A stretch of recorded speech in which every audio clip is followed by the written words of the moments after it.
Kemudian firman itu dinyatakan kepada manusia, dinyatakan kepada umat manusia supaya dapat memahami, mengetahui apa sebenarnya rancangan Allah, apa sebenarnya yang Allah kehendaki di dalam kehidupan umat manusia.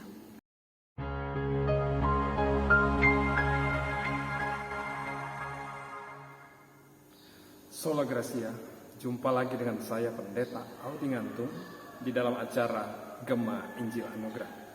Sahabat anugerah yang dikasihi oleh Tuhan Yesus Kristus, pada saat ini saya mengajak kembali kita bersama-sama menikmati firman-Nya yang saya percaya akan menjadikan kita diberkati.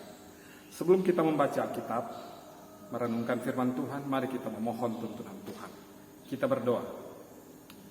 Bapa dalam surga, kami mengucap syukur kepadamu pada saat ini Tuhan, Engkau memberkati kami, sehingga saat ini kami memiliki kesempatan untuk bisa menikmati berkat-berkat-Mu dari firman Tuhan yang akan kami baca dan kami renungkan bersama. Kami percaya hikmat-Mu memampukan kami untuk bisa memahaminya dengan benar. Terpuji nama-Mu Bapa, dalam nama Tuhan Yesus Kristus, Juru Selamat kami naikkan doa ini. Amin. Sahabat anugerah, pada saat ini kita akan membaca firman Tuhan yang saya ambil dari kitab Yohanes pasal 1 ayat 1 sampai dengan ayatnya yang kelima. Yohanes pasal 1 ayat 1 sampai dengan kelima, demikian firman Tuhan. Pada mulanya adalah firman, firman itu bersama-sama dengan Allah, dan firman itu adalah Allah. Ia pada mulanya bersama-sama dengan Allah, segala sesuatu dijadikan oleh Dia, dan tanpa Dia tidak ada suatu pun yang telah jadi dari segala yang telah dijadikan. Dalam Dia ada hidup, dan hidup itu adalah terang manusia. Terang itu bercahaya di dalam kegelapan, dan kegelapan itu tidak menguasainya. Sampai di sana pembacaan kita.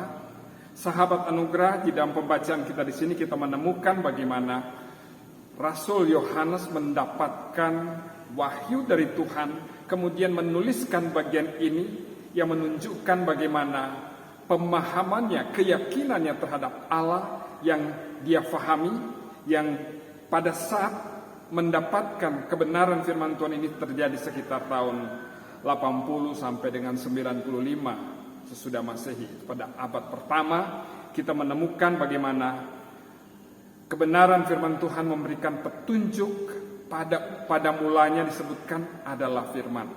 Sama dengan apa yang disebutkan di dalam kitab Kejadian pasal 1. Di sana juga dimulai dengan pernyataan bahwa pada mulanya Allah menciptakan langit dan bumi dan segala isinya. Tetapi di dalam pembacaan kita saat ini, kita menemukan pribadi Allah yang ditonjolkan di dalam penyataan firman Tuhan, yang menyatakan bahwa pada mulanya adalah firman. Firman itu bersama-sama dengan Allah, dan firman itu adalah Allah. Sesuatu yang menunjukkan tentang kemahakuasaan Allah yang ditunjukkan kepada Yohanes untuk disampaikan kepada umat manusia, kepada bangsa Israel, supaya mereka boleh memahami dengan pasti bahwa Allah yang disembah, Allah yang mereka yakini adalah Allah yang menciptakan segala sesuatu. Dalam pembacaan kita di sini kita menemukan bagaimana penekanan di dalam teks yang kita baca saat ini berbicara tentang firman itu adalah Allah yang menciptakan segala sesuatu dan terang dan hidup bagi manusia.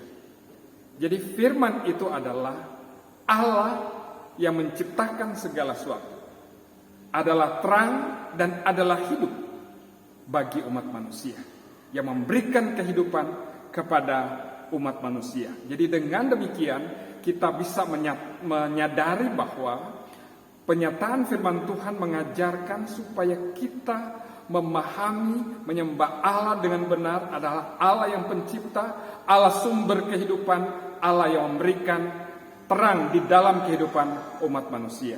Jadi di dalam bagian ini kita mulai dengan penekanan pada bagian pertama, dimulai dari firman. Pada mulanya adalah firman. Firman itu bersama-sama dengan Allah, dan firman itu adalah Allah. Jadi segala sesuatu terjadi karena pribadi Allah yang pertama disebutkan, yang dikatakan pada mulanya Allah. Firman itu adalah Allah. Kemudian firman itu dinyatakan kepada manusia, dinyatakan kepada umat manusia supaya dapat memahami, mengetahui apa sebenarnya rancangan Allah, apa sebenarnya yang Allah kehendaki di dalam kehidupan umat manusia. Ayat yang kedua dikatakan, ia pada mulanya bersama-sama dengan Allah, segala sesuatu dijadikan oleh Dia, dan tanpa Dia tidak ada sesuatu pun yang telah jadi dari segala sesuatu yang telah dijadikan. Jadi disebutkan bahwa segala sesuatu yang terjadi dimulai dari Allah. Tidak ada yang terjadi, tidak ada yang sudah terjadi tanpa Allah. Karena dikatakan segala sesuatu itu dimulai dari Allah. Allah yang menciptakan segala sesuatu. Jadi di dalam bagian ini kita boleh belajar bagaimana kita memiliki Allah, kita memiliki pribadi yang kita sembah, yang disebutkan sebagai Allah pencipta. Bagian pertama disebutkan, Dialah pencipta. Dia menjadikan segala sesuatu dari tidak ada menjadi ada. Dia menjadikan segala sesuatu yang ada di dunia ini, yang kita bisa saksikan, kita bisa lihat bagaimana kemahakuasaan Allah ditonjolkan di dalam bagian ini. Semua Dia ciptakan. Langit dan bumi dan segala isinya Dia yang menciptakan. Termasuk kita sebagai manusia. Termasuk kita sebagai manusia, orang-orang yang sudah mendapat bagian di dalam bagaimana Allah menunjukkan kemahakuasaannya. Beberapa hari yang lalu saya mengikuti suatu seminar yang menyatakan tentang nadi atau pembuluh darah di dalam kehidupan atau di dalam tubuh manusia itu mempunyai panjang, kalau mau disambung itu ratusan kilometer. Dan jantung memompa darah untuk mendorong darah melewati semua pembuluh darah tersebut. Bagaimana kemahakuasaan Allah menciptakan kita sebagai manusia dengan segala sesuatu yang unik, yang luar biasa, yang tidak dapat kita pikirkan. Kepintaran manusia saat ini kita temukan bahwa dengan teknologi saat ini manusia melakukan banyak hal, tetapi tidak dapat dibandingkan dengan kemahakuasaan Allah. Apa yang Allah sudah buat. Nah, di dalam bagian ini manusia salah satu bagian yang disebutkan, diciptakan. Allah menciptakan segala sesuatu, alam semesta. Dialah pencipta yang melakukan segala sesuatu, menciptakan segala sesuatu. Itulah sebabnya hanya kepada Dia sajalah, hanya kepada Allah sajalah pujian, sembah harus dinyatakan. Kemudian dikatakan juga bahwa dalam Dia ada hidup, dan hidup adalah terang manusia. Bagian kedua yang kita perhatikan bahwa di dalam Allah ada kehidupan. Kehidupan itu dijanjikan bagi manusia, boleh memiliki kehidupan kekal jika ada di dalam karya Allah tersebut. Manusia diciptakan oleh Allah dalam keadaan suci, tetapi pada saat manusia tergoda, manusia jatuh di dalam dosa, dan manusia berada di bawah kuasa dosa. Sehingga Alkitab berkata bahwa upah dosa adalah maut. Semua manusia terancam hukuman karena maut, karena kematian sudah menjadi bagian upah dosa bagi setiap manusia.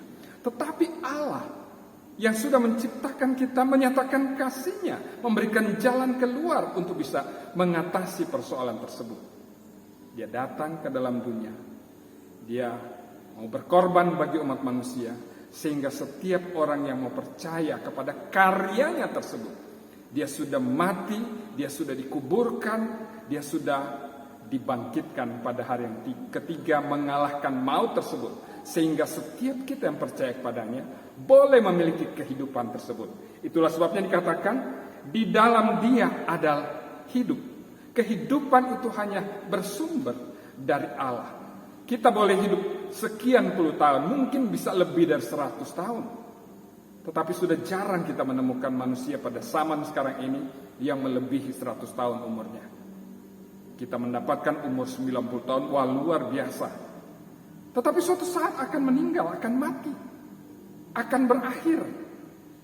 Nah, sesudah kematian tersebut, apakah akan berakhir dalam kematian kekal, ataukah ada janji, ada pengharapan bahwa ada kehidupan yang kekal? Di dalam Allah dikatakan bahwa ada hidup.